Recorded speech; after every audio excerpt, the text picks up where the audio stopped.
ஓம் சாய்ராம்.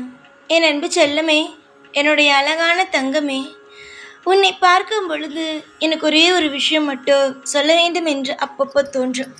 நீ எப்பொழுது எல்லாம் என்னுடைய கோவிலுக்கு வருகிறாயோ அப்பொழுது எல்லாம் என்னை பார்க்கும் பொழுது நீ கேட்பாய், என்ன சாய், மனம் இறங்கவே மாட்டாயா? உன்னையே நான் நினைத்து கொண்டு சாய் காப்பாற்றுவார், சாய் காப்பாற்றுவார் என்று சொன்னால் என்னையே நீ வெறுக்க வைக்கும் அளவுக்கு என்னுடைய வாழ்க்கையில் ஏன் சாயை கஷ்டப்படுத்துகிறாய்? கஷ்டத்துக்கு மேல் கஷ்டப்படுத்தினார் ஒரு சின்ன பிள்ளை நான் தாங்குவேனா? உனக்கே தெரியும், நான் சின்ன விஷயங்களை கூட சிறு வயதிலிருந்து தாங்க மாட்டேன். ஆனால் இப்பொழுது நீ என்னுடைய வாழ்க்கையில் இருக்கிறாய். எல்லா விஷயத்தையும் சரியாக செய்து கொடுப்பார் என்று நம்பிக்கையோடு ஒவ்வொரு நிமிஷமும் உன்னோடு நம்பிக்கையில் நான் இருந்து கொண்டே இருக்கிறேன். என்ன சாயி, உனக்கு என்னுடைய வாழ்க்கையை காப்பாற்று என்று ஒவ்வொரு முறையும் நீ சொல்லிக்கொண்டே இருப்பது அனைத்தையும் நான் கேட்கிறேன். அம்மா, உன்னுடைய வாழ்க்கையில் நீ எதையெல்லாம் என்னிடம் கேட்கிறாயோ, என்ன விஷயங்கள் எல்லாம் உனக்கு தேவை என்று படுகிறதோ அது அனைத்தையும் கட்டாயமாக நான் உனக்கு கொடுக்கிறேன். பல நேரத்தில் பலவிதமான காயங்கள் உன்னை வாட்டி வதைக்கிறது. நீயுமே என்னிடம் சொல்லியிருக்கிறாய், எதற்காக என்னை வாட்டி வதைக்கிறீர்கள்? வாட்டி வதைக்காதீர்கள், கண் கலங்கி நிற்கும் என்னை எப்படியாவது காப்பாற்றுங்கள் என்று. கண்டிப்பாக உன்னுடைய வாழ்க்கையில் நான் உன்னை காப்பாற்றுவேன். உன்னுடைய எதிர்பார்ப்புகள், உன்னுடைய ஆசைகள் அனைத்தையும் நான் நடக்க செய்வேன். இது எல்லாவற்றையும் மீறி நீ எப்பொழுதும் புலம்புகிறாய்ப்பார், அது வேண்டாம் என்று நான் உனக்கு சொல்கிறேன். எந்த ஒரு நிலையிலும் புலம்பல் வேண்டாம். தெய்வமே, எனக்கு நீ இதை செய்யவில்லை, அதை செய்யவில்லை, எல்லா நேரமும் என்னை வாட்டுகிறாய், அடுத்தவர்கள் பேசுவது போலவே என்னுடைய வாழ்க்கையில் நீ வைத்து விட்டாய் என்று நீ எப்பொழுதுமே நீ நினைக்கக்கூடாது. புரிகிறதா? உன்னுடைய ஆசைகளும் நீ இப்பொழுது சொன்னாய் பத்தியா, மற்றவர்கள் பேசுவது போலவே என்னை தெய்வம் வைத்துவிட்டது என்று. அதெல்லாம் ஒன்றுமே அல்ல. மற்றவர்கள் நீ நன்றாக இருந்தாலும் பேசத்தான் போகிறார்கள். வாழ்க்கையில் நீ கஷ்டப்பட்டாலும் பேசத்தான் போகிறார்கள். ஒரு வாய் பேச ஆரம்பித்து விட்டது ஒருவரை பற்றி, புறம் பேச ஆரம்பித்து விட்டது, விமர்சனம் செய்ய ஆரம்பித்து விட்டது என்றால் அந்த வாயை உன்னால் இக்காரணம் கொண்டும் மூடவே முடியாது. அந்த அளவுக்கு அந்த வாய் மற்றவர்களை பற்றி பேசிக்கொண்டே இருக்கும். அதனால்தான் நான் சொல்வேன், நீ நன்றாக இருந்தாலும் உன்னை பேசத்தான் போகிறார்கள், நன்றாக நீ இல்லை என்றாலும் உன்னை அவர்கள் பேசத்தான் போகிறார்கள் என்று. புரிந்ததா? யார் என்ன வேண்டுமானாலும் உன்னை பேசட்டும். எதிர்பார்க்கிற ஒவ்வொரு காரியத்தையும் உனக்கு தப்பு தப்பாக எல்லா விஷயத்தையும் சொல்லட்டும். ஆனால் நீ என்ன கேட்கிறாய், நீ என்ன விஷயத்தை செய்ய போகிறாய் என்பதில் மட்டுமே தான் உள்ளது.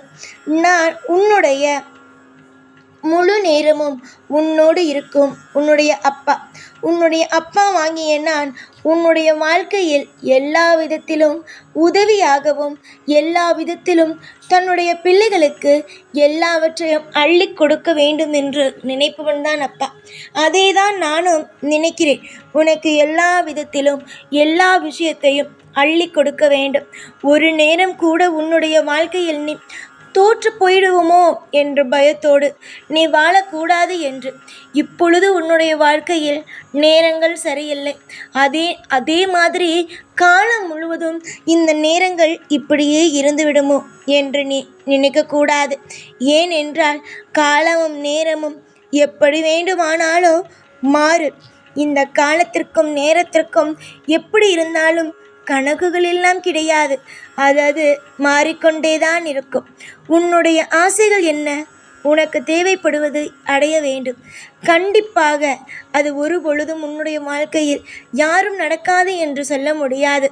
உன்னுடைய வாழ்க்கையில் கண்டிப்பாக ஒவ்வொன்றுமே நடக்கும். நீ எதையெல்லாம் மனதளவில் ஐயோ நம் வாழ்க்கையில் தோற்று போய் விட்டோமோ என்று நினைக்கிறாயோ அனைத்து விஷயத்திலேயும் நீயே எதிர்பார்க்காத நேரத்தில் எதிர்பார்க்காத விஷயங்கள் அற்புதமாகவும் அதிசயமாகவோ நடக்கவே ஆரம்பிக்கும். புரிந்ததா? சிரித்து சந்தோஷமாக இருக்க பழகுங்கள். எத்தனையோ நபர்களுக்கு நான் சொல்லிவிட்டேன், அம்மா நீ சிரித்து சந்தோஷமாயிரு என்று. ஆனால் நீ எதையுமே கேட்பதாகவே இல்லை. ஒவ்வொரு நாளும் அழுது அழுது புலம்பி புலம்பி கொட்டுகிறாயே தவிர ஒரு நாள் ஆவது என்னுடைய வாழ்க்கை மாறும் என்று நம்பிக்கையோடு நீ இருந்திருக்கிறாயா? நானும் உனக்கு சொல்வேன், முதலில் நம்பு. உன்னை நீ நம்பு. உன்னுடைய வாழ்க்கையில் இருக்கும் ஒவ்வொரு விஷயத்தையும் நம்பு. நீ எந்த அளவுக்கு உன்னுடைய வாழ்க்கையில் தெய்வத்தை நம்புகிறாயோ அந்த அளவு உன்னுடைய வாழ்க்கையை நான் மாற்றுவேன் என்று நான் சொல்லியிருக்கிறேன். ஆனால் நீ என்ன நம்புகிறாய்? அதை சொல் பார்க்கலாம். உன்னுடைய ஏக்கங்கள், உன்னுடைய கவலைகள், உன்னுடைய அனைத்து விஷயங்களும் எனக்கு தெரிகிறது. எதுவுமே தெரியாமல் அல்ல. கூடிய விரைவில் எல்லாமே மாறும். எதிர்பார்த்த ஒவ்வொன்றும் மாறும். நான் இன்று மட்டும் அல்ல, எல்லா நிமிஷமும் உனக்காக உன்னுடைய ஒவ்வொரு நேரத்திற்கும் என்னென்ன நடக்க வேண்டும், ஏதேது நடக்க வேண்டும் என்று முடிவு செய்துதான் நான் வைத்திருக்கிறேன். நீ நினைக்கிறாய் தெய்வம் நம்மை எங்கு படைக்கும், அதற்கு பிறகெல்லாம் நம் தான் எல்லாம் செய்து கொள்ள வேண்டும் என்று. கிடையவே கிடையாது.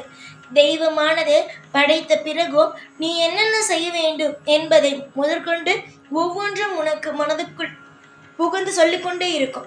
உன்னுடைய வீட்டில் ஒரு செடியை வைக்கிறார். அந்த செடி வைக்க சொல்வது யார்? அந்த செடிக்கு உயிர் இருக்கிறதல்லவா? அந்த உயிரை உன்னிடம் கொடுத்து இது வள என்று சொல்வது யார்? தெய்வம். தெய்வம் தானே ஒவ்வொன்றையும் சொல்கிறது, ஒவ்வொன்றையும் செய்கிறது. ஒரு வீட்டில் ஒரு வாயில்லாத ஜீவனை வளர்க்கிறார். இது எதனால் வளர்க்கிறார்? தெய்வம் சொல்வதனால தானே செய்கிறார். எல்லாமே நீயாக எதுவுமே செய்வது இல்லை.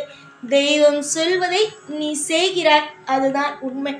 காலம் முழுக்க உனக்கு தேவைப்படும் ஒவ்வொன்றும் அழகாக, நிதானமாக, பொறுமையாக எல்லா விஷயத்திலேயும் நடக்கும். இதை நடக்காது, இது முடியாது, இது இவ்வளவுதான் என்று யாராவது சொன்னால் அவர்களை நம்பாதே, அவர்களை சேர்த்தும் கொள்ளாதே. எது முடியாது, எது நடக்காது, எது செய்ய வேண்டும் எல்லாம் தெய்வம் உனக்கு கட்டளையிடும். உனக்கு ஒரு விஷயம் ஆரம்பத்தில் ஒரு விஷயத்தை செய்கிறாய் என்றால் ஆரம்பத்திலேயே தெரிந்துவிடும். இது உன்னால் முடியுமா முடியாதா என்று எல்லா விஷயமும் ஆரம்பத்தில் தெரிந்துவிடும். ஆரம்பத்தில் ஒரு விஷயம் தெரிகிறது, இது நம்மளால முடியாது, இது நம்மளால முடியும் அப்படின்னு ஒரு விஷயம் தெரியுது அப்படின்னா அது மட்டுமே செய். முடியாதுன்னா செய்யாத. முடியும், எனக்கு நம்பிக்கை இருக்கு, என்னால் செய்ய முடியும் அப்படின்னா மட்டும் நம்பு. எல்லாமே உங்கள் கையில் மட்டும்தான் இருக்குது. யாரோ ஏதோ ஒரு விஷயத்த நீ இதை செய்யக்கூடாது அப்படின்னு ஒருத்தவங்க ஒரு விஷயத்த சொல்கிறாங்கன்னு வச்சுக்கோ, அதை உன்னால் செய்ய முடியும், அது ஒரு நல்ல விஷயம் அப்படின்னா அது செய். அதனால உனக்கு ஒரு நல்லது நடக்க போகுதுன்னா செய். புரிஞ்சுதா? அதே ஒருத்தவங்க உனக்கு ஒரு நல்லது ஆனால் அது உனக்கு பிடிக்கலை, ஆனால் மற்றவங்க அதை செய்ய அதனால உன் வாழ்க்கை நல்லா இருக்கும்னு சொன்னால் உனக்கு பிடிக்கலை, அது உனக்கு இஷ்டம் இல்லைன்னா அதை செய்யாத. ஏன்னா அது நல்லதாக இருந்தால் கூட அதை நீ என்ன செய்வ? மனசார செய்ய மாட்ட. ஒரு சிறிய தோல்வி வந்தால் கூட அதை பாதியிலே விட்டுடுவ. அந்த செஞ்ச பாதி நாள் வீணாக போயிடும். புரிஞ்சுதா? நம்பிக்கையுடன் இருங்க. எல்லாமே ஒவ்வொரு நாளும் மாறிக்கொண்டே இருக்கும். உன்னுடைய வாழ்க்கையில் அதிகமாக நல்லது நடக்க வேண்டிய அதிகமான விஷயங்கள் எல்லாம் இருக்குது. கூடிய சீக்கிரமாக அற்புதம், அதிசயம் எல்லாமே நடக்கும்.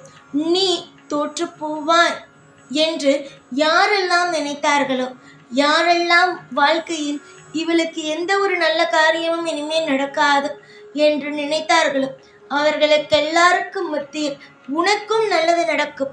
உன்னுடைய வாழ்க்கையிலும் நீ சீரும் சிறப்புமோடு வாழ்வாய் என்பதை நான் காட்டுவேன். ஆனந்த கண்ணீர் உனக்கு வரும். இத்தனை நாள் கண்ணீரை சிந்திக்கொண்டே இருந்தாய். அதுவும் என்ன கண்ணீர் சிந்தினாய்? எப்போ பார்த்தாலும் ஏதாவது ஒன்றை நினைத்து நினைத்து அழுது கொண்டே இருந்தாய். இனிமேல் அந்த எந்த ஒரு விஷயத்திற்கும் அது போல ஒரு யோசித்து அழுவது எதுவுமே தேவையே அல்ல. மனதுக்குள் பாரம் இருந்தால் ஏதாவது ஒரு கோவிலுக்கு, உனக்கு பிடிச்ச கோயில் எங்கு போனால் நீ அமைதியாக உணர்வாயோ, எங்கு போனால் உனக்கு அனைத்து விஷயங்களும் உனக்கு மனதில் சாந்தமாக இருக்குமோ அந்த கோவிலுக்கு போ. கட்டாயமாக மாற்றங்கள் கிடைக்கும். காலம் முழுவதும் உனக்கு நான் இருப்பேன். எல்லா விஷயத்திலேயும் நான் உன்னோடு இருந்து உன்னை ஒவ்வொரு கணமும் வாழ வைத்து கொண்டே இருப்பேன். நம்பு, எப்பொழுதும் உன் கூடவே இருப்பேன். இந்த சைனான். ஓம் சாய்ராம்.